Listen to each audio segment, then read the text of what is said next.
Hello everyone, Paul with HiTechLegion, and we'll be taking a look at the Crosshair 5 Formula Motherboard by ASUS. This is an AMD Phenom 2 X6 1090 processor we have in here, and this is built for the upcoming platform. It's a 990FX motherboard, and it will be part of the Scorpius platform when AMD comes out with their new Bulldozer chip. Here's the Uefi Bios. If you've seen any of our other videos, you've probably seen the BIOS, the Uefi BIOS by ASUS. They're basically the same as the Intel BIOS. As you can see, we're in easy mode now. You have your time, you have your temperatures, BIOS version, etc., your build date. If we go down to the bottom, of course, we have our system performance where we can set it to normal,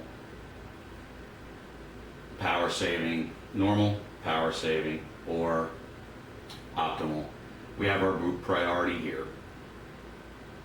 If we go into advanced mode,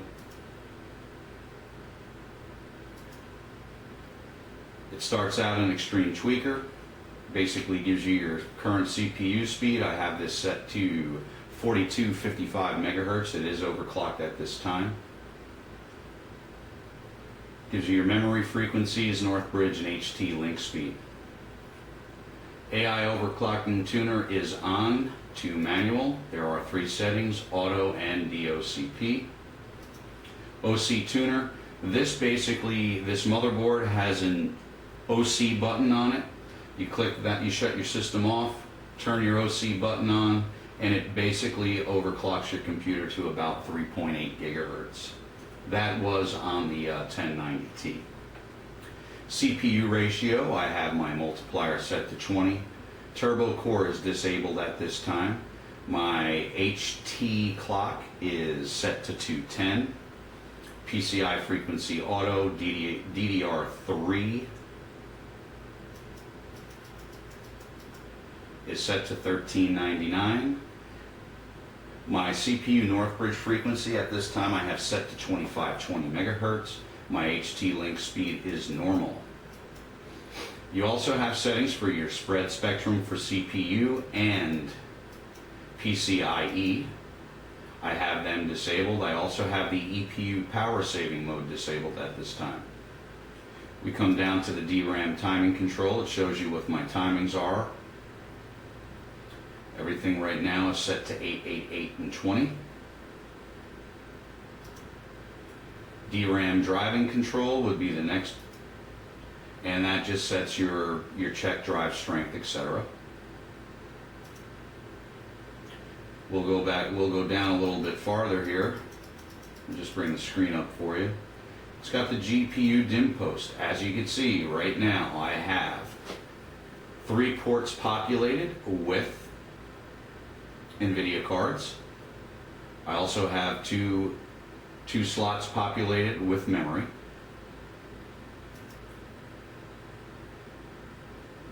Next one would be our DigiVRM, and this is where we could set our load line calibrations, over voltage protection, temperature protection, etc. CPU load line calibration is at ultra high. There are different settings, of course. Auto, regular, medium, high, and ultra high and extreme. My North Bridge is set to auto. There are 4 settings for that. I have the overcurrent protection for the CPU voltage disabled. You can enable that. The North Bridge overcurrent protection I have set to auto at this time, and there are different settings. You can set it from 130% to auto. Phase control is set to extreme. You can do a manual adjustment on that. If you click your manual adjustment, it will give you your what temperature you'd like to set, what you would like to set that to. Go to standard.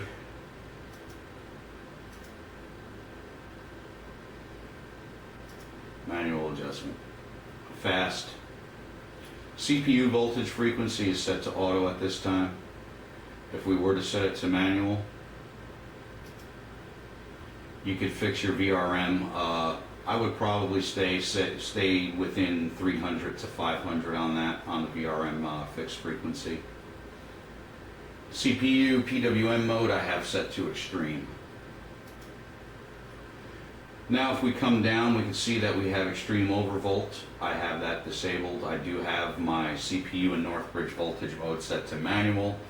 I'm running 1.525 at this time. Believe it or not, even at that high voltage, I'm only peaking at about 56 Celsius when I have 100% load on the CPU, and my motherboard is about 35 degrees Celsius. CPU Northbridge manual voltage 1.35, VDDA voltage, and let's scroll down a little bit and we can go ahead and see the different other voltages that are there for you to manipulate.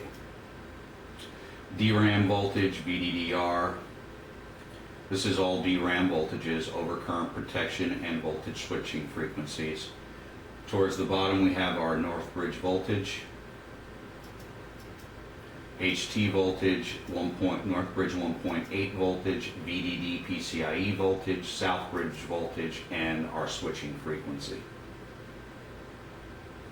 When we go over to main, basically the main just shows you your system, what you have in the system, your BIOS information, etc. Your times. And then let's go to advanced mode. Advanced mode, click on CPU configuration. This is where you could shut off your C1E, cool and quiet. I do have SVM enabled at this time.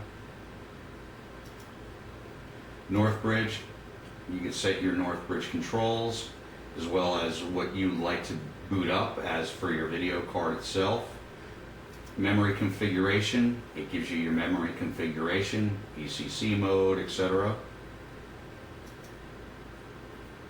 And let's go back to SATA configuration. Under the SATA configuration, it tells you what you have inside there and what each port is. And it also gives, when you click on that, it gives you the options to turn on your SATA ports, what to make them, turn on smart, turn off smart, and also to use hot plug capability, which is basically hot swapping. USB configuration, just the normal things that you would normally see, legacy USB support, etc., enabled, disabled. Southbridge USB support, we have this, I have that all enabled.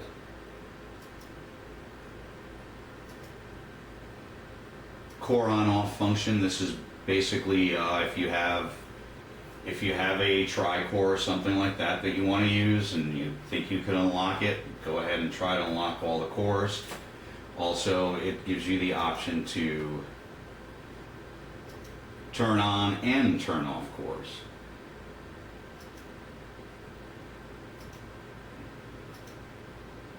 Onboard device configuration. This does have an ASUS media controller in it for USB and SATA.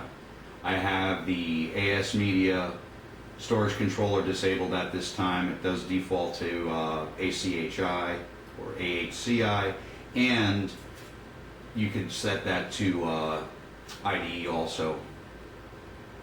We'll go ahead and take a look at that. AHCI, IDE, and disabled. This is for USB controllers. I do have the battery charging support disabled at this time. S3 video repulse is disabled. This does have an Intel LAN on it, so that is enabled. And of course we have our audio configuration.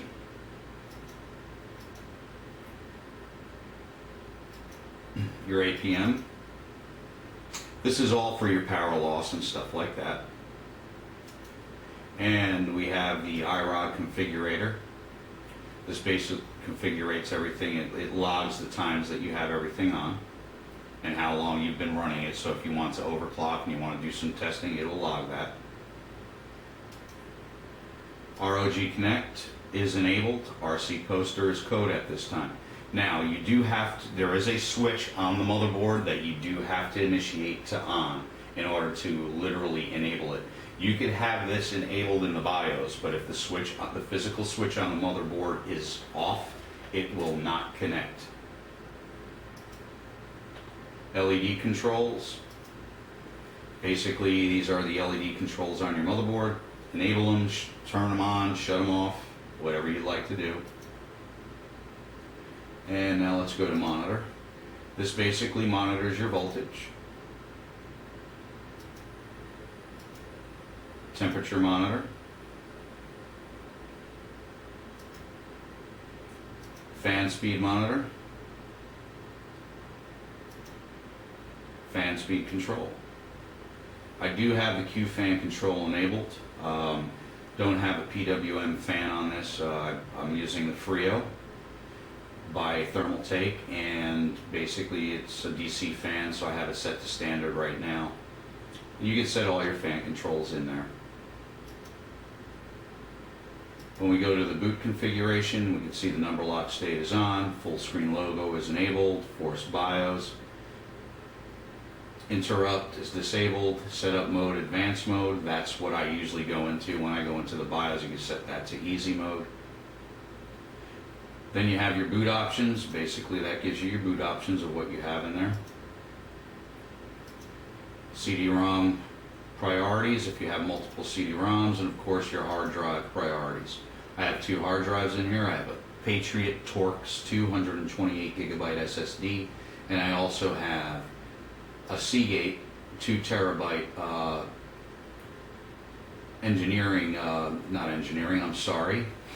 Enterprise Edition hard drive, which is SATA 2. Next we go to the tool, and that gives you your Easy Flash utility, your SPD information, OC profile. You can save OC profiles, and your Go button file, which is basically your memo K-check. Go ahead and discard the changes because I really like my settings at this time and I forgot to save the profile. So we'll go ahead and reboot the CPU, reboot the system. And it does not take very long to reboot this system. That's one of the good things about having an SSD in it, and the quality of this specific ASUS motherboard. Well, that has been it for our UEFI BIOS on the ASUS Crosshair 5 Formula motherboard with the 990FX chipset. Thank you again. Stay thirsty, my friends, and we will see you the next time. Bye-bye.